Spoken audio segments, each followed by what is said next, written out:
Hello friends, very warm welcome in today's session. आज हम start कर रहे हैं प्लांट फिजियोलॉजी की कंप्लीट जर्नी। इसमें आपको हमें बताया जाएगा कि आपका जो प्लांट फिजियोलॉजी को यदि आप टारगेट करते हैं फॉर अपकमिंग सीएसआई और नेट के लिए, तब आपको किन किन चीजों को माइंड सेट में ध्यान रखते हुए प्लांट फिजियोलॉजी को टारगेट करना चाहिए। टारगेट क्यों करना चाहिए? बिकॉज ये जो होता है इससे कॉम्प्लिकेटेड क्वेश्चन जो होते हैं वो फॉर्म नहीं होते। आसानी से क्वेश्चन को अटेम्प्ट करोगे फ्रेंड्स, और हाँ राइट भी होते हैं आपके यहाँ। तो बेटर होगा कि आप प्लांट फिजियोलॉजी को भी टारगेट करें। सबसे पहले हम क्या देखते हैं, जो आपका यूनिफाइंग प्रिंसिपल होता है वो एप्लीकेबल होता है जब आप प्लांट फिजियोलॉजी को स्टडी करते हैं तब।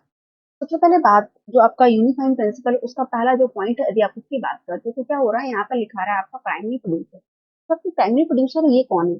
ये है आपके प्लांट और ग्रीन एल्डर। इनको हम प्राइमरी प्रोड्यूसर की कैटेगरी में रखते हैं। अब क्यों रखते हैं? बिकॉज इनके पास क्या होता है, एक फिनोमिनन कहते हैं जिसको क्या कहता है, फोटोसिंथेसिस का जो मैकेनिज्म होता है इनके पास प्रेजेंट होता है।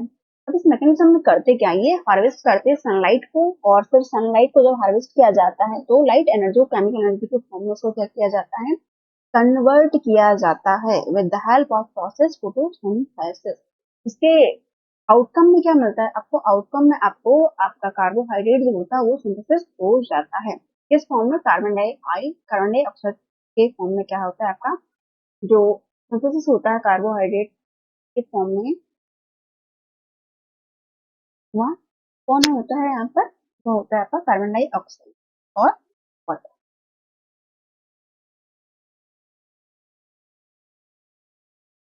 तो यहाँ पे जो लिखा है कार्बन डाइऑक्साइड जो होगा वो फॉर्म होगा, और वाटर जो होता है उसको क्या किया जाता है, स्प्लिट किया जाता है। तब वाटर जो होता है उसका ब्रेक डाउन यहाँ पर किया जाता है। वाटर को भी एज अ इनपुट, मतलब एज अ इनपुट काम लिया जाता है।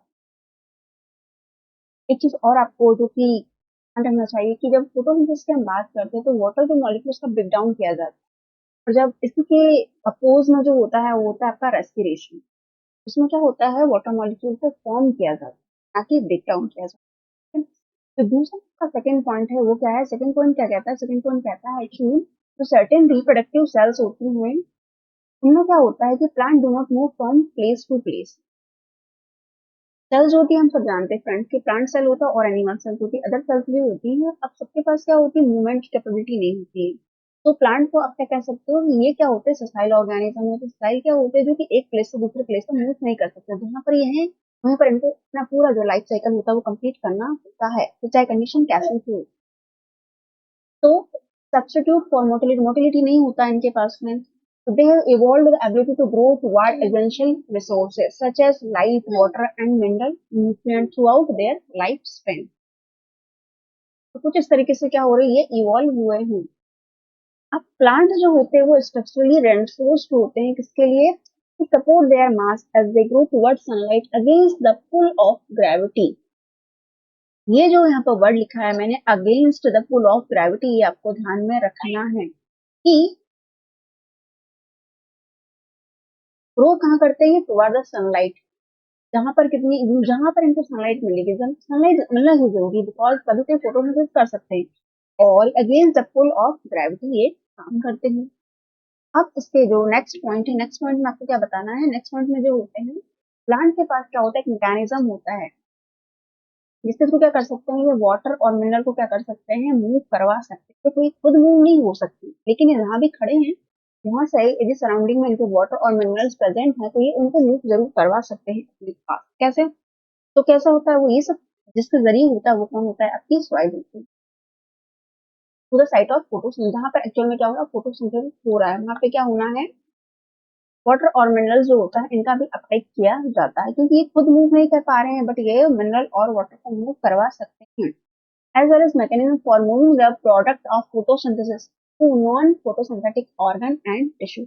अब प्लांट जो है ना, आपका प्लांट एक ऐसा ऑर्गेनिज्म है जो, मान लो यहाँ पर है, कहाँ पर है आपके, इस तरीके से है वो प्लांट जो है, सेल है वो कहाँ पर है आपके, इस तरीके से क्या है, ये यहाँ पर है, मान लो इधर है। अब क्या है, यहाँ पे क्या होगी, सॉइल प्रेजेंट होगी, यहाँ जो होगी सॉइल प्रेजेंट है, न्यूट्रिएंट मिनरल सब कुछ होगा। अब यहाँ जो मूवमेंट हो रहा है, हम सब जानते हैं कि फोटोसिंथेसिस का जो प्रोसेस होता है वो, जहाँ पे क्लोरोफिल मॉलिक्यूल होता है वहां प्रेजेंट होता है, वहां पे क्या होता है कि फोटोसिंथेसिस के चलते क्या बनता है आपका फूड जो होता है, प्लांट वो अपने लिए तैयार करता है। अब कि प्लांट की पूरी बॉडी है, हम सब जानते हैं कि पूरी बॉडी जो होती है वो फोटोसिंथेसिस करने में पार्टिसिपेट नहीं करती। कुछ इसके प्लांट के ऑर्गन और कुछ टिश्यू ऐसे होते हैं जो कि खुद क्या कर सकते हैं, मतलब जो फोटोसिंथेसिस जो प्रोसेस है यहाँ पे पार्टिसिपेट नहीं कर रहे, तो फिर ये अपने लिए फूड नहीं बना पाएंगे। तो अपने लिए फूड नहीं बना पाएंगे तो फिर अपने लिए फूड कौन देगा? तो अपने लिए इसी प्लांट की बॉडी में क्या होता है, जो अदर ऑर्गन जो होते हैं जो कि फोटोसिंथेसिस में इन्वॉल्व होते हैं, वो जब कार्बोहाइड्रेट बनाते हैं तो उस कार्बोहाइड्रेट को क्या किया जाता है, नॉन फोटोसिंथेटिक ऑर्गन और टिश्यू में इसको फिर मूव करवाया जाता है।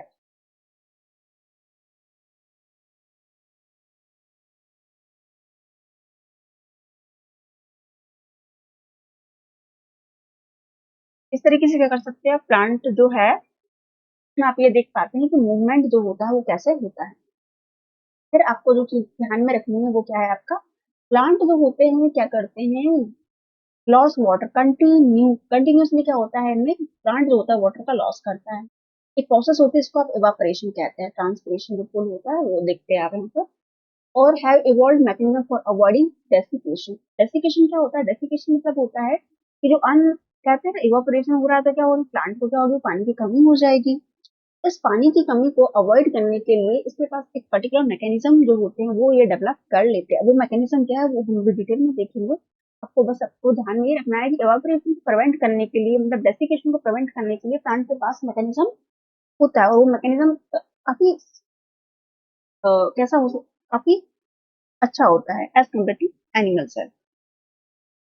प्लांट डेवलप फ्रॉम एम्ब्रियो, जो प्लांट्स होते हैं उनका जो डेवलपमेंट होता है जैसे ह्यूमन में होता है, उनका भी जो डेवलपमेंट की जो प्रोसेस होती है एम्ब्रियो से स्टार्ट होती है। Drive nutrient from the mother plant, जैसे कि एनिमल सेल जो होती है उसका जो फीटस होता है वो भी मदर जो सेल होती है उससे क्या करता है, न्यूट्रिएंट जो होता है उसको अपटेक करता है। And these additional food store facilitate the production of large self producing structure on land.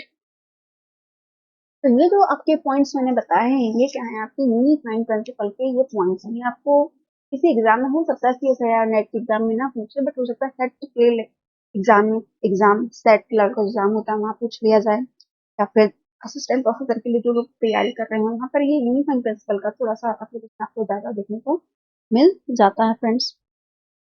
तो जैसे मैंने अभी थोड़ी देर पहले क्या बोला कि फोटोसिंथेसिस, तो फोटोसिंथेसिस का प्रोसेस में क्या क्या होता है वो भी आपको वो ना पता हो फोटोसिंथेसिस का प्रोसेस क्या होता है, तो इसी यूट्यूब चैनल पर हमारे वीडियो अवेलेबल है, तो फोटोसिंथेसिस का जो प्रोसेस होता है उसको आप देख सकते हैं।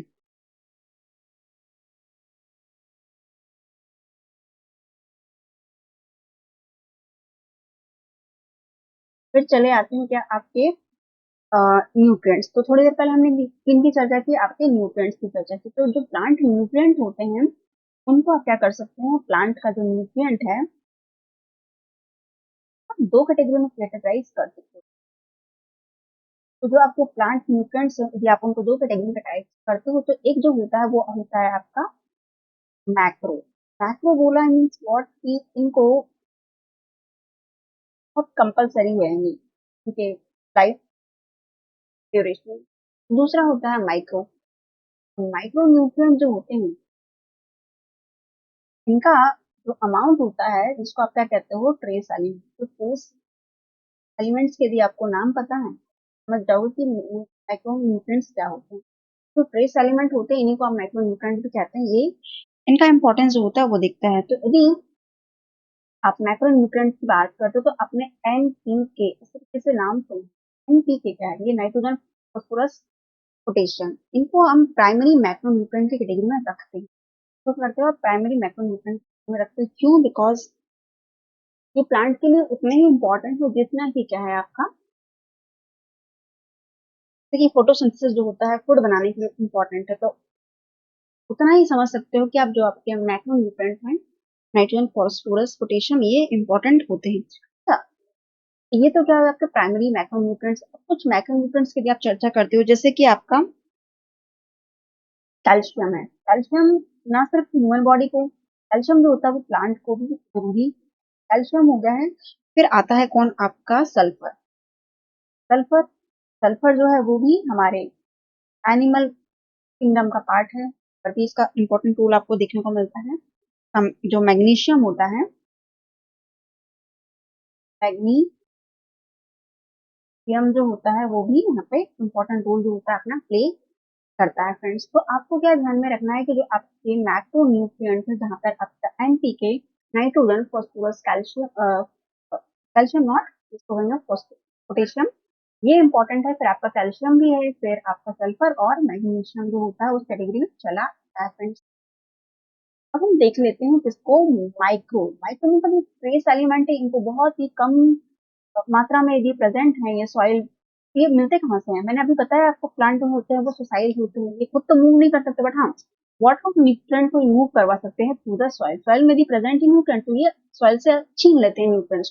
छीन लेना इट मीन्स जितनी इनको रिक्वायरमेंट है उतनी ये सॉइल से ये ले लेते हैं। जैसे कि जिंक हो गया आपका, अब इनका इंपॉर्टेंस कहाँ पर है मैं बताऊंगी आपको। जिंक हो गया है, आयरन है, और जितने ट्रेस एलिमेंट आपको बता रही हूँ एनिमल बॉडी में भी उतनी तरीके से क्या करते हैं, इम्पोर्टेंट इम्पोर्टेंट रोल है इनका। तो बोरोन हो गया है, क्लोरीन हो गया है, इनके नाम आपको ध्यान में रखने। कई बार तो सिर्फ पूछा जाता है कि आउट ऑफ दिस कौन सा जो है माइक्रो, कौन सा जो है मैक्रो एलिमेंट की कैटेगरी में आता है। कॉपर हो गया है, कॉपर हो गया है, निकल हो गया है, मॉलिब्डेनम हो गया है, मैग्नीज हो गया है, आप एमएन से रिप्रेजेंट करते हो। तो ये क्या है, ये लिस्ट है किसके, आपके माइक्रो न्यूट्रिएंट्स की। तो ये लिस्ट को भी आपको ध्यान में रखना होगा फ्रेंड्स। क्यों? बिकॉज ध्यान में इसलिए रखना है क्योंकि यदि इन एलिमेंट्स की यदि कमी हो जाती है तो इनकी डेफिशिएंसी प्लांट में होने से एक पर्टिकुलर क्या होता है, इनमें प्लांट सेल को क्या होता है, बीमारी होती है। बीमारी इन द सेंस की पर्टिकुलर उनमें भी कुछ ऐसे कैरेक्टरिस्टिक देख के आपको पता लग जाएगा कि हाँ, जैसे आपने कई बार देखा होगा जो प्लांट की जो लीफ होती है उसमें फ्लोरोसिस आपको देखने को मिल जाती है। फ्लोरोसिस क्या होती है, जैसे ये प्लांट की लीफ है मान लो, प्लांट की लीफ में ये क्या है आपका, इस तरीके से वेन्स होती है, और यहाँ पर क्या होता है, हम सब जानते हैं प्लांट लीफ जो होती है पूरी कैसी होती है, फिर ग्रीन होती है, ग्रीन होती है ना।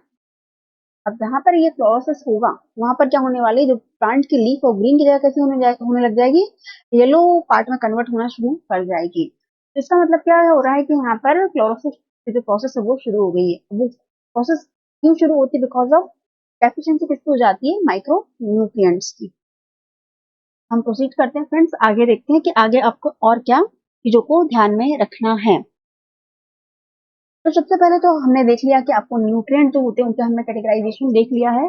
अब प्लांट सेल जो होता है उसकी साइज की यदि बात करते हैं, प्लांट सेल जो होता है साइज, जैसे हमने एनिमल सेल्स में देखा कि उसमें भी वेरी करती है और यहाँ पर भी वेरी करती है। कहाँ से कहाँ तक हो सकती है, तो वो हो सकती है कहाँ से, आपके 1 सेंटीमीटर से 100 मीटर तक की इसकी जो होती है, 1 सेंटीमीटर जो होता है वहां से 100 जो मीटर होता है, मीटर इतनी इसकी साइज जो होती है वो वेरी कर सकती है। अब ये जो वेरिएशन है क्यों इतना है, इतना वेरिएशन होने के पीछे रीजन क्या है, पीछे रीजन ये है बिकॉज ऑफ एवोल्यूशन। एवोल्यूशन काम करता है। एवोल्यूशन तो एक ऐसा टॉपिक है फ्रेंड्स, यदि आपने वो टारगेट कर लिया तो आपके एनिमल प्लांट जितने भी आपने जो कुछ भी पढ़ा है सेल से रिलेटेड वो सब आपका आसानी से क्लियर हो जाता है। तो जो प्लांट की मॉर्फोलॉजी होती है या फिर जो फॉर्म होती है वो बहुत ही सरप्राइज है, मतलब सरप्राइजिंग क्यों है, बहुत ही डाइवर्सिफाई है, बहुत ही क्या है, डाइवर्सिफाई है। तो जैसे हम एनिमल सेल्स में देखते हैं तो प्लांट जो सेल होती है उसको स्टडी पूरा करने के लिए हम क्या करते हैं, तो पर्टिकुलर मॉडल ऑर्गेनिज्म देखते हैं। पर्टिकुलर क्या देखते हैं, कोई मॉडल ऑर्गेनिज्म देखते हैं। तो यहाँ पर भी हम क्या देखेंगे, क्योंकि पर्टिकुलर जो आपका मॉडल ऑर्गेनिज्म है उस पर हम चर्चा करेंगे। जैसे आप जब एनिमल सेल्स देखते हो तो आपका ड्रोसोफिला देखते हो, निकोलाई, इनको मॉडल ऑर्गेनिज्म के थ्रू पढ़ते हो। आप पूरा एनिमल से, जैसे मान लो ह्यूमन की बात करते हैं, ह्यूमन आप स्टडी नहीं कर सकते हो, बट हाँ ऐसी स्टडी कोई एनिमल पे की जाए जो कि क्या हो जाए, उसकी सीक्वेंसिंग थोड़ी बहुत रिलेटेड हो प्लांट। जैसे आपका इंसुलिन कोडिंग कोई जीन है तो हो सकता है आपके, हम आज की डेट में जानते हैं कि इकोलाई से हम इंसुलिन प्रोड्यूस करवा रहे हैं, तो ह्यूमन में भी होता है।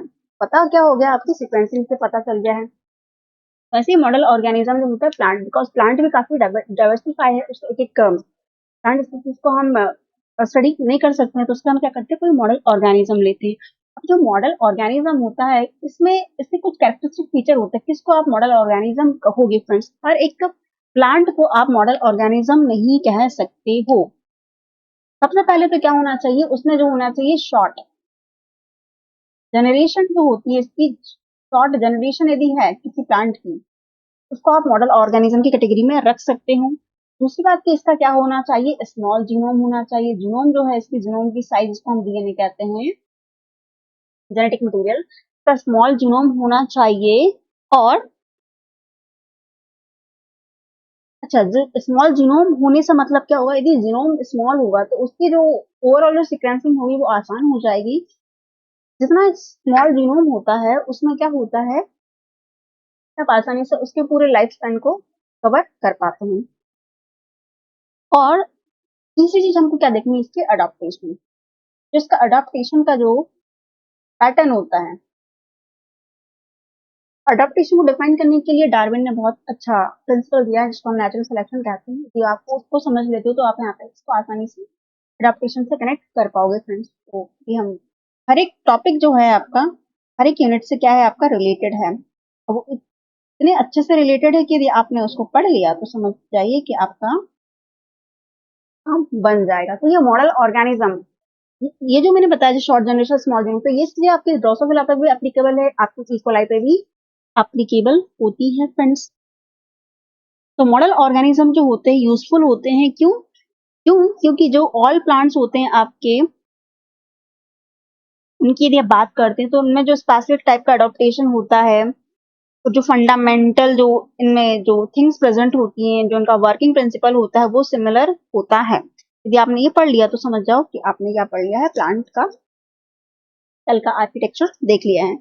तो हमने क्या देख लिया, यूनिफाइंग जो प्रिंसिपल है, यदि आप वो समझ गए हैं तो उसके बाद आप जो आपका मॉडल ऑर्गेनिज्म है उसको भी आप समझ पाते हैं। तो प्लांट जो क्लासिफिकेशन होता है और उसका जो लाइफ साइकिल होता है वो प्रिंसिपल बेस्ड होता है, आपके यूनिफाइंग प्रिंसिपल पर बेस्ड होता है।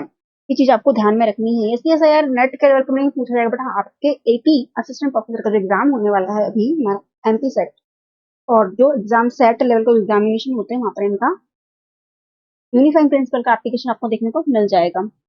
तो प्लांट जो होते हैं, जैसे हमने देख के लिया है, प्रॉपर्टी में कैरेक्टरिस्टिक फीचर में सेसाइल होते हैं, मूवमेंट नहीं कर सकते हैं, मल्टी सेल्यूलर होते हैं, अडॉप्टेड होते हैं लैंड के लिए।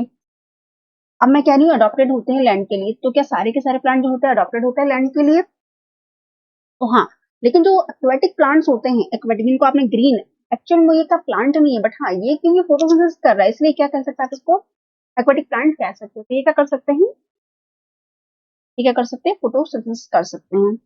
तो जो आपका प्लांट है, किस ऑर्गेनिज्म को आप प्लांट कहोगे? प्लांट आप उसी को कहोगे जो क्या कर सकता है, फोटोसिंथेसिस कर सकता है। क्या कर सकता है, फोटोसिंथेसिस कर सकता है। अब वो फोटोसिंथेसिस करने के लिए कुछ रिक्वायरमेंट होती है, वो रिक्वायरमेंट क्या होती है कि क्लोरोफिल जो जो क्लोरोफिल पिगमेंट होता है वो प्रेजेंट होना चाहिए। क्लोरोफिल जो होते हैं वो आपके क्लोरोफिल ए, क्लोरोफिल बी, और कई कबार आपको कैराटीन भी देखने को मिल जाता है। ये क्या होते हैं, ये एक्चुअल में लाइट को जो ट्रैप करते हैं, हार्वेस्ट करते हैं, वो मॉलिक्यूल्स ये प्रेजेंट हैं। तो नो डाउट आपका फोटोसिंथेसिस जो प्रोसेस होता है वो चल पड़ेगा। तो फ्रॉम कहाँ से कहाँ तक बात करेंगे, यदि हम प्लांट की यदि आप क्लासिफिकेशन की बात कर ही रहे हैं, प्लांट जो इसकी जर्नी स्टार्ट कैसे होती है, हाउ प्लांट इवॉल्व, ये यदि आपको पता है फिर आप बता पाओगे। क्या बताओगे, जो प्लांट होते हैं इनकी शुरुआत, यदि इनकी जर्नी के स्टार्टिंग पॉइंट की बात करते हैं, तो आपके जो मॉसेस होते हैं, मॉसेस आपने नाम सुना है कि नहीं सुना है, डोंट नो, नहीं सुना है तो थोड़ा सा एक बार गूगल कीजिए, मैं भी आपको थोड़े पिक्चर्स भी दिखाऊंगी, इससे आपको और आइडिया आ जाएगा। आपके जो मॉसेस होते हैं, वहां से लेकर आपका जो फ्लावरिंग प्लांट है, कहाँ से स्टार्ट हो रही है, प्लांट की जर्नी स्टार्ट हो रही है आपके मॉसेस से। आप देख पाओगे फ्लावरिंग प्लांट जो होते हैं, तो मैंने बोला मोसेस से लेके कहाँ तक, आपके फ्लावरिंग प्लांट्स तक। तो ये जो मैंने बताया आपको, मोसेस से लेके जो फ्लावरिंग प्लांट है, क्या डायरेक्टली जो होता है ये सारी प्रोसेस होती है, लार्ज आपको ट्री देखने को मिल जाएगा। पहले एक्वेटिक से डायरेक्ट लैंड प्लांट कैसे आ सकता है, इसके पीछे कुछ ना कुछ मैकेनिज्म काम करेगी। तो कुछ ना कुछ मैकेनिज्म क्या होगी, वो कुछ ना कुछ मैकेनिज्म ये होगी कि यहाँ पे क्या होने वाला है, एवोल्यूशन काम करेगा। तो प्लांट जो होते हैं, चाहे मोसेस से लेके फ्लावरिंग प्लांट तक, इनके पास कुछ ना कुछ क्या होना चाहिए, कुछ ना कुछ सिमिलर कॉमन कैरेक्टरिस्टिक फीचर जो होता है वो प्रेजेंट जरूर होगा, यदि आप उनको प्लांट कह रहे हो तो। प्लांट जो होता है शेयर करते हैं, क्या करते हैं मोस्टली, यदि आप फ्लावरिंग प्लांट मोस्टली यदि आप इनकी बात करो एक्वेटिक की, तो मॉसेस क्या है आपके एक्वेटिक में, आपको ये भी पता होना चाहिए। तो मोस्टली यदि आप एक्वेटिक प्लांट्स की बात करते हो तो इनमें कौन कौन चला आता है फ्रेंड्स, बहुत ही बेसिक चीजें हैं जो कि हम इतना ज्यादा एडवांस पढ़ लेते हैं कि इन बेसिक चीजों को भूल जाते हैं, तो ये बेसिक चीजें आपको पता होना चाहिए। तो इनमें कौन आ जाता है आपकी ग्रीन एल्गा आ जाती है, कौन आती है ग्रीन एल्गा, एल्गी जो भी आप इसको प्रोनाउंस करें एज योर विश। तो ग्रीन एल्गी जो है वो आ जाता है, जो कि प्रिमिटिव ट्रेट है इसका फोटोसिंथेसिस का। प्रिमिटिव ट्रेट किसके पास है, सबसे जो प्रिमिटिव ट्रेट होता है जिसको आप क्या कहते हैं फोटोसिंथेसिस, किसके पास प्रेजेंट है ग्रीन एल्गा। तो क्या आप ये कह सकते हो ग्रीन एल्गा है वो क्या है आपका लास्ट कॉमन एंसेस्टर है, इसी में बहुत सारे डाइवर्सिफिकेशन, बहुत सारे क्या बोल सकते हैं अडेप्टिव रेडिएशंस आए होंगे और आपका जो फ्लावरिंग प्लांट जो होता है वो बन गया होगा। तो ये कहना गलत नहीं होगा फ्रेंड्स, यस ग्रीन एल्गा जो है वो क्या है आपका प्रिमिटिव ऑर्गेनिज्म है और प्रोड्यूसर ऑर्गेनिज्म कह सकते हो, जहां से प्लांट की जर्नी जो है वो स्टार्ट हुई होगी, कहां से एक्वाटिक टू लैंड प्लांट वाली। आप क्या देखोगे कि जब मॉसेस को देखो या फ्लावरिंग प्लांट को देखो, है ना, तो यहाँ पे क्या देखने को मिल रहा है आपको, एक जो हम कहते हैं ब्रांचिंग, ये क्या है आपका लास्ट कॉमन एंसेस्टर है। ठीक है, मान लो आप ग्रीन एल्गा कोई मान लो, ठीक है। अब यहाँ से हम सब जानते हैं फ्रेंड्स, क्या जानते हैं कि डाइवर्सिफिकेशन जो होता है वो होता है। मैं अभी आपको यदि ये चीज नहीं पता है कि लास्ट कॉमन एंसेस्टर क्या होता है, उसको आप माइंडसेट में ना भी रखें तो भी चलेगा, आपको ध्यान में ये रखना है कोई पर्टिकुलर एक ही स्पीसीज के पास क्या है आपका फोटोसिंथेसिस को ऑपरेट करने वाला मॉलिक्यूल या जो पिगमेंट होता है वो प्रेजेंट है। ठीक है, अब वो प्रेजेंट है, कुछ समय के बाद क्या होता है कि यहाँ पे क्या होता है डाइवर्सिफिकेशन जो होता है, स्पीसीएशन का इवेंट जो होता है वो काम कर जाता है। जब म्यूटेशन होता है, जब रिकॉम्बिनेशन होता है, there are lots of things जो कि इसी के लिए रिस्पॉन्सिबल होती है, बट आपको बस इतना ध्यान में रखना है यहाँ पे क्या हो जाता है स्पीसीएशन जो होता है वह काम कर जाता है। जब स्पीसीएशन काम करता है तो आपकी, हम ये भी जानते हैं ना फ्रेंड्स, एल्गी जो होती है green algae, brown algae, red algae, इसके आपने नाम सुने होंगे। तो इसके भी इतने सारे सब टाइप्स क्यों है, बिकॉज कुछ ना कुछ यहाँ इनके भी खुद के कैरेक्टरिस्टिक फीचर हैं। तो अब क्लैड जो होता है ये क्या है इसकी ब्रांचिंग है। अब ये ब्रांचिंग जो होती है कई बार ऐसे ऐसे करते आगे बढ़ती जाएगी बढ़ती जाएगी, और एक जो जिसे हम कहते हैं ना बड़ा सा जो पेड़ होता है हमारा, जिनकी ब्रांचेस इतनी होती है कि हम खुद काउंट नहीं कर पाते हैं, एक समय के बाद कुछ ऐसी कंडीशन आ जाती है। तो ऐसी कंडीशन जो आती है जहाँ पे आप पर्टिकुलरली ये नहीं बता पाओगे कि ये अब जो बैंडिंग पैटर्न है कितना आगे जाएगा, बट हाँ आपको ये पता है कि जो आपका लास्ट कॉमन एंसेस्टर है उसके पास क्या था, आपका फोटोसिंथेसिस करवाने वाला इसके पास क्या था पर्टिकुलरली वह मॉलिक्यूल प्रेजेंट था, क्योंकि आज सभी आपके प्लांट जितने भी सभी में ये प्रेजेंट था। तो ये जो ब्रांचिंग होती है क्लैड जो होती है, जो हम टैक्सोनॉमिक सिस्टम कहते हैं, इसमें बताया ये जाता है कि जो क्लोरोप्लास्ट होता है वो पिगमेंट को कंटेन करता है जिसको कहते हैं chlorophyll A, chlorophyll B and carotene. तो ये यदि पिगमेंट्स प्रेजेंट है तो आप उस पर्टिकुलर ऑर्गेनिज्म को प्लांट की कैटेगरी में रख सकते हो फ्रेंड्स। अब आगे बढ़ते हैं, आगे देखते हैं आगे क्या बताना है आपको कि जो प्लांट जो होते हैं, प्लांट को आप जो आपके लैंड प्लांट होता है स्पेसिफिकली उनकी बात करें, इनको आप एम्ब्रियोफाइट कहते हो। एम्ब्रियोफाइट क्यों, एम्ब्रियोफाइट की कैटेगरी में रखते हो, क्यों क्यों, इनके पास क्या ये शेयर करते हैं कॉमन एवोल्यूशनरी रिलेशनशिप, एक ट्रेड जो होता है इनके पास सबके पास होता है, क्या कि ये सरवाइव करते हैं कहाँ पर आपके लैंड पर, तो हम लैंड प्लांट भी कहते हैं। तो क्या कहते हो ग्रीन एल्गा को प्लांट प्लांट कैटेगरी में नहीं रखते हो, है ना, एक्सेप्शन कौन है आपका ग्रीन एल्गा। एल्गी जो है वो क्या है आपकी, कोई भी एल्गी मान लो आप, ग्रीन एल्गी की बात नहीं करें, तो एल्गी जो होती है वो लैंड प्लांट की कैटेगरी में नहीं आती है, ये एक्वेटिक प्लांट की कैटेगरी में आती है फ्रेंड्स। इतना यदि क्लियर है हम थोड़ा सा इसको आगे प्रोसीड कर सकते हैं फ्रेंड्स। फिर एक चीज और आपको इम्पोर्टेंट चीज है जो मुझे बताना है वो हम देख लेते हैं कि प्लांट को एक छोटा सा ओवरव्यू देखते हैं कि प्लांट में कौन कौन इंक्लूड होते हैं, तो कौन कौन इंक्लूड हो जाते हैं, हम स्पेसिफिकली किसकी बात कर रहे हैं, लैंड प्लांट, ठीक है। प्लांट जो होते हैं उनमें यदि आप बात करते हो तो प्लांट जो है उनमें किसको किसको इंक्लूड किया जाएगा फ्रेंड्स। तो पहले तो हम बात कर लेते हैं नॉन वेस्क्यूलर। अब वेस्क्यूलर क्या होता है, नॉन वेस्क्यूलर क्या होता है, उसको मैं थोड़ी देर में समझा दूंगी, बट आपको यहाँ पे लिख लेना है क्या होते हैं। एक होता है आपका नॉन वेस्क्यूलर, दूसरा क्या होते हैं आपके वेस्क्यूलर होते हैं। वेस्क्यूलर प्लांट है, वेसल्स जिनमें प्रेजेंट होती है, इनको क्या कहते हो आप, वेस्क्यूलर प्लांट कहते हो।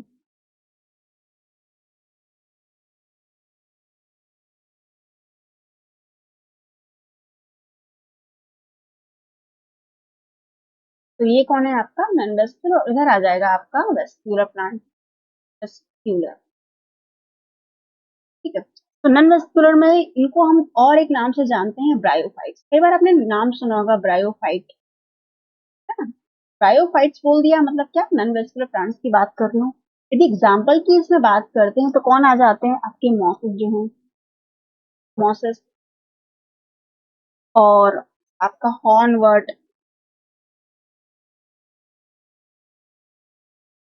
लिवरवर्ट जो होता है, लिवर वॉट जो होते हैं, इनको ब्रायोफाइट्स की कैटेगरी में रखा जाता है। इनको कहाँ रखा जाता है, ब्रायोफाइट्स की कैटेगरी में रखा जाता है।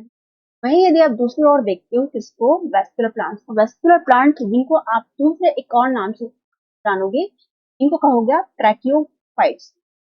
ट्रैकिया जैसे ह्यूमन में भी होता है, तो वैसे कुछ पाइप सिस्टम जो होता है वो आपके वेस्कुलर प्लांट में प्रेजेंट होता है। तो ये क्या है आपके ट्रैकियोफाइट्स हैं, इनको हम ट्रैकियोफाइट की कैटेगरी में रखते हैं, इनको वेस्कुलर प्लांट्स को। ट्रैकियोफाइट जो होते हैं इनको आप अगेन क्या कर सकते हो, या वेस्कुलर प्लांट को दो कैटेगरी में अगेन इसको क्या कर सकते हो, डाइवर्सिफाई कर सकते हो। कैसे, एक होते हैं क्या, नन सीड, इनके पास क्या है, सीड नहीं है, सीड प्रेजेंट नहीं है। दूसरा जो होता है वो होते हैं सीड प्लांट, इनके कैसे होते हैं, सीड प्रेजेंट होते हैं जिनमें। तो इसको अगेन आपने दो पार्ट में कैटेगराइज किया। तो नन सीड प्लांट में जैसे कि कौन आ जाते हैं, एग्जाम्पल की यदि बात करते हैं, जैसे कि आपके फर्न है, फर्न को आप नन सीड प्लांट कैटेगरी में रखते हैं, और इसके जितने भी रिलेटिव होते हैं, इसकी जो फैमिली है पूरी फर्न की, फर्न को आप नन सीड प्लांट कैटेगरी में क्या करते हो, रखते हो। फिर यदि आप सीड प्लांट की बात करते हैं, सीड प्लांट में कौन कौन आ जाएगा, सीड प्लांट में आ जाते हैं आपके, तो फिर से दो ब्रांचिंग इसकी जाएगी, एक होगा क्या आपका जिम्नोस्पर्म, जिम्नोस्पर्म, दूसरा क्या होगा, एंजियोस्पर्म, दूसरा होगा एंजियो। अब आपको जो मेजर आपको क्या देखना है कि प्लांट का यदि एवोल्यूशन आप देखते हो तो कहाँ से स्टार्ट हो रहा है, प्लांट का एवोल्यूशन स्टार्ट होता है सिंपली एक एल्गी से, ग्रीन एल्गी मोस्ट कॉमनली चले, उसके बाद आप बनाते हो क्या, ब्रायोफाइट्स आपके आ जाते हैं। ब्रायोफाइट्स के बाद जो बात आगे होती है वो होते हैं आपके ट्रैकियोफाइट्स, ट्रैकियोफाइट के बाद में आपके जिम्नो एंजियोस्पर्म, ये जो होते हैं इनका फाइनली क्या आ जाता है, इनका रोल स्टार्ट हो जाता है। तो यहाँ हमने देखा क्या कि जो आपके सीड प्रेजेंट होते हैं, जिनमें सीड प्रेजेंट है उनको आप जिम्नोस्पर्म और एंजियोस्पर्म बता रहे हो।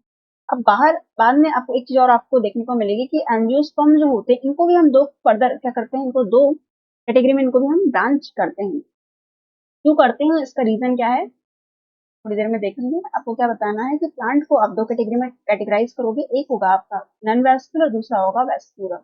नॉन वेस्कुलर में क्या होंगे, वेसल जो होती है वो एब्सेंट होती है, जैसे कि एग्जांपल आपके ब्रायोफाइट्स हो गए हैं, मॉसेस हैं, यहाँ पर हॉर्न वॉट है, लिवर वॉट्स हैं, ये सारे क्या है इसके एग्जाम्पल हैं नॉन वेस्कुलर के।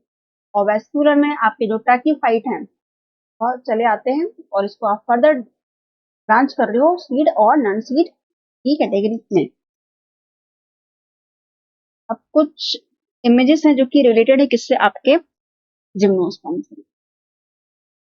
तो पहले यदि आप बात करते हो किसकी, सीड प्लांट है कौन आपका, जिम्नोस्पर्म। तो जिम्नोस्पर्म में आपको क्या देखने को मिल रहा है, पाइन या जो कॉनिफर्स होते हैं कुछ इस तरीके के जो आपको स्ट्रक्चर दिखाई दे रहा है, ये क्या होते हैं, ये इनको आप जिम्नोस्पर्म कहते हो, इनको क्या कहते हो आप, जिम्नो। इस तरीके से कहीं आपको कोई प्लांट दिखाई देता है तो आप इसको क्या बताओगे, जिम्नोस्पर्म। इस तरीके, अब ये जो पाइन ट्री है ये सिर्फ इस तरीके से नहीं, इसकी बहुत सारी क्या है, सब स्पीसीज है, सब स्पीसीज है। जो आपका पाइन ट्री होता है फिर होता है, तो इसके भी देखो आप कई टाइप का इसका जो स्ट्रक्चर है वो डिफरेंट डिफरेंट आपको देखने को यहाँ पर देखने को मिल सकता है। डिफरेंट डिफरेंट तरीके के जो आपको यहाँ पे देखने को मिल रही है। ये सारे जो स्पीसीज हैं जो कि बिलोंग करती हैं किसके, आपके जो जिम्नोस्पर्म होता है वहां पर, ये सारे जो होते हैं यहाँ पर जिम्नोस्पर्म की कैटेगरी में जो आते हैं चले आते हैं। फिर आपका रेड वुड जो होता है, रेड वुड जिसकी क्या होती है, वुड जो होती है रेड होती है। ये काफी जाइंट ट्री होते हैं और काफी क्या होते हैं, इनकी हाइट जो होती है वो ज्यादा होती है। जो हिमालयन रीजन में जो पाए जाते हैं, जो ठंडे रीजन में पाए जाते हैं, जो पोल्स पे पाए जाते हैं, ये सब क्या है आपके जिम्नोस्पर्म जो होते हैं वो होते हैं। आपको जिम्नोस्पर्म में क्या चीजें ध्यान में रखनी है, जैसे कि इस तरीके से कोई स्ट्रक्चर आपको दिखाई दे रहा है तो ये भी क्या है आपका जिम्नोस्पर्म का ही कोई स्ट्रक्चर है। जिम्नोस्पर्म में आपको ध्यान ये रखना है कि जो कैसे होते हैं, पहली बात जो होती है इसमें नोट करने जैसी होती है वो क्या होती है, ये जो इसके सीड होते हैं। अब आपने कहा कि ये सीड है, सीड वाले प्लांट्स है, सीड है तो ठीक है, बट आपको ध्यान में ये रखना है कि जो उनके सीड होते हैं वो कैसे होते हैं, नेक्ड होते हैं। कोई कवरिंग इन पर प्रेजेंट नहीं होती, कोई कवरिंग प्रेजेंट नहीं होती, जिसकी वजह से क्या होता है कि जो आपका सीड है, जैसे कि हम एंजियोस्पर्म का जो सीड होता है काफी प्रोटेक्टेड होता है, लेकिन यहाँ पर जो आपका सीड है वो कैसा है, नेक्ड सीड है। नेक्ड सीड है जो कि ग्रीक वर्ड जो होता है वहां से इसको ड्राइव किया गया है जिम्नोस्पर्म को। इसमें इंक्लूड क्या किया जाता है जिम्नोस्पर्म में, फिर से यहाँ पे लिख देते हैं। जिम्नोस्पर्म जो होता है इसमें आपकी जो सबसे बड़ी फैमिली है वो होती है कॉनिफर। कॉनिफर जो होते हैं, कॉनिफर जो होते हैं सबसे लास्ट क्या है इसकी फैमिली है किसकी, जिम्नोस्पर्म की। कॉनिफर हो गया है, फिर एक ट्री आती है साइकैड करके, साइकैड्स करके। साइकैड्स के बाद एक चीज और बता सकते हो आप, गिंक ऊपर के। तो गिंक गो साइकेड हो गया, कॉनिफर हो गया, ये क्या है आपके, ये जिम्नोस्पर्म की कैटेगरी में आते हैं। और गिंक गो के अलावा एक चीज और है जिसको आप कहते हो नीटोफाइट्स। तो कई जगह आपको नीटोफाइट्स लिखा हुआ भी देखने को मिल सकता है। तो ये जो कैटेगराइजेशन किया गया है किसके लिए किया गया है, जिम्नोस्पर्म के लिए किया है। जिम्नोस्पर्म जो होता है वो इस तरीके से कैटेगराइज यहाँ पर हो रहा है। तो यदि आप इनकी बात करते हैं किनकी, जिम्नोस्पर्म की, तो 800 जो होता है, एट जो अप्रोक्सीमेट की यदि बात करते हैं, 800 जो स्पीसीज होती हैं आपकी किसकी, जिम्नोस्पर्म की, वो प्रेजेंट हैं ओवरऑल यदि अर्थ की बात करते हैं तो। और यदि इनकी इवॉल्व होने की बात करते हैं तो 300 मिलियन ईयर एगो क्या किया गया है, इनका इनका इवोल्यूशन हुआ है। कैसे इवोल्यूशन, क्योंकि हमने बात की थी कहां से स्टार्ट की थी, एल्गी, एल्गी से गए आप ब्रायोटेरिडोफाइट्स, इस तरीके से। फिर आप जिम्नोस्पर्म जब फाइनली आते हैं तो कितना समय लगता है, टोटल जो होता है वो 3 मिलियन ईयर्स जो होता है, इतना टाइम इनको लग जाता है इवॉल्व होने में। तो जो लार्जेस्ट ग्रुप होता है जिम्नोस्पर्म का वो क्या है आपका, कॉनिफर है, जिनको आप क्या कहते हो, कॉर्न बियरर्स कहते हो। इनको क्या कहेंगे हम, कॉर्न बियरर्स जो होते हैं इनको क्या कहते हैं आप, कॉनिफर्स कहते हैं। ये क्या है आपका लार्जेस्ट क्या है इसका, ये फैमिली है। जैसे कि उसमें जो इंक्लूड किया जाता है कॉमर्शियली जो इंपॉर्टेंट फॉरेस्ट होते हैं कॉर्न बियरर्स में, उनमें जिसमें पाइन ट्री हो गया, फिर हो गया स्पूज हो गया और रेडवुड हो गया, जो कि हमने थोड़ी देर पहले क्या देखा था, इसका स्ट्रक्चर देखा। ये क्या है कॉमर्शियली इनका क्या है इंपॉर्टेंट है, इनका जिम्नोस्पर्म का। तो ये जो स्ट्रक्चर है ये क्या बता रहा है, ये जो स्ट्रक्चर है इसमें ये बताया जा रहा है कि आपका जो क्लोरोफिल मॉलिक्यूल होता है, यहाँ पर जो हम बता रहे हैं यहाँ पे क्या है आपका क्लोरोफिल का मॉलिक्यूल है। क्लोरोफिल मॉलिक्यूल यहाँ पे क्या है प्रेजेंट है। तो जब क्लोरोफिल मॉलिक्यूल जहाँ ये स्टार्ट कहाँ से हो रहा है आपके ग्रीन एल्गी से, कहाँ से, ग्रीन एल्गी जो होती है, ग्रीन एल्गी जो होती है वहां से क्या हो रहा है, इसका एवोल्यूशन हो रहा है, स्टार्ट हो रहा है। तो आप देखेंगे कि आपके जो सीड वाले प्लांट्स यहाँ आपको दिखाई दे रहा है, सीड प्लांट्स को फर्दर कैटेगराइज करे थे जिम्नो और एंजियोस्पर्म। हमने बोला कि 300 मिलियन ईयर्स, कितना टाइम क्या लगा इनको इवॉल्व होने में है। तो यहाँ पर जो आपको ध्यान में बताना है कि जो रेड अलगा है आपका, ग्रीन अलगा है, इनके पास भी क्या है क्लोरोफिल मॉलिक्यूल जो होता है, पिगमेंट जो होता है प्रेजेंट होता है। जरूरी नहीं कि क्लोरोफिल ए क्लोरोफिल बी हो, कई जगह पर क्या होता है कैराटीन जो होता है वो भी प्रेजेंट होता है। तो इनको आप नन प्लांट की कैटेगरी में रखते हो, इनको आप प्लांट की कैटेगरी में नहीं रखते हो। फिर आपके जो प्लांट होते हैं, मोस्टली आप प्लांट किनको कहोगे, ध्यान में रखना है कि आप जो आपका ग्रीन एल्गी जो है वो क्या है, प्लांट की कैटेगरी में नहीं आता, बट हाँ ये फोटोसिंथेसिस कर सकता है, इसलिए प्राइमरी प्रोड्यूसर की कैटेगरी में जरूर आता है। तो प्लांट जो होते हैं जिनको आप एम्बियोफाइट्स कहते हैं, उसको आपने बताया था क्या, वेस्क्यूलर और नॉन वेस्क्यूलर, दो कैटेगरी में इसको कैटेगराइज किया। उसके बाद हमने क्या बताया कि जो आपके वेस्क्यूलर प्लांट्स होते हैं, जिसमें आपने बताया क्या, जिम्नोस्पर्म और आपका कौन आया है, एंजियोस्पर्म आया है। जिम्नोस्पर्म और एंजियोस्पर्म जो होते हैं, इनके कैरेक्टरिस्टिक फीचर क्या क्या हो सकते हैं, किस तरीके से एक दूसरे से अलग है, इसके सीट के वेरिएशन क्या है, और इनमें हम जो एंजियोस्पर्म होता है उसको फ्लावरिंग प्लांट क्यों कहते हैं, उसके पीछे रीजन क्या है, वो हम अभी अपकमिंग लेक्चर में देखेंगे। तो नॉन रेस्पिरेटरी जो प्लांट हो गया, आपके मोसेस है, हॉर्नवॉट है, जो थोड़ी देर पहले हमने अभी डिस्कस किया। ये जो आपका ओवरऑल जो दिखाया गया है, क्या है इसका, ये क्या है आपका, यहाँ पर कोई लास्ट कॉमन एंसेस्टर, यहाँ पर क्या है आपका, ये लास्ट कॉमन एंसेस्टर है। इसी में क्या हो रहा है, इवॉल्व हो रहा है, ब्रांचिंग हो रहा है, अडॉप्टिव एडिशन आ रहा है, इनिशिएशन का इवेंट हो रहा है, और फाइनली क्या हो रहा है, एक न्यू जो स्पीसीज होती है प्लांट की, उसका फॉर्मेशन चलते जा रहा है। नेक्स्ट लेक्चर में आपके एंजियोस्पर्म के फर्दर क्लासिफिकेशन और फर्दर कैरेक्टरिस्टिक्स को देखने के लिए